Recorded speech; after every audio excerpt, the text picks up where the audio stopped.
And of the thousands of people who worked on the auctions over the years, there were plenty of notable ones, both in front of the camera and behind it. We had, mayors and politicians and all the top anchors in town. And we had, members of the Padres and the Chargers who came out. Jerry Coleman, who was the longtime voice of the Padres, he always came to the auction after a game. So he would finish out from 9:30 on and stuff. And he came almost every night. We had Dick Van Dyke. Dick Van Dyke came down. That's right. Yeah. We had David Ogden Stiers, who was Charles Winchester in the MASH series.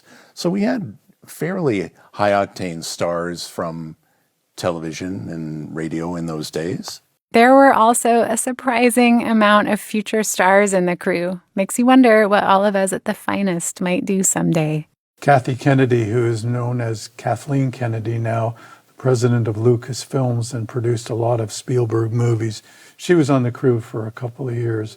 Jeff Melman, who went on to be the director of Frasier. Yes. And Wayne Kinnan, who was the director of photography for the early Seinfeld episodes. Russ Carpenter, who was the cinematographer and won an Academy Award for Titanic. He was a student at KPBS and everything. Does that mean that KPBS can claim some credit for the Star Wars universe?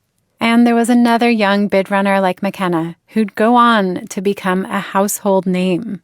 It was basically kids who did it, 10, 11, 12-year-olds, teenagers, and they ran them over there.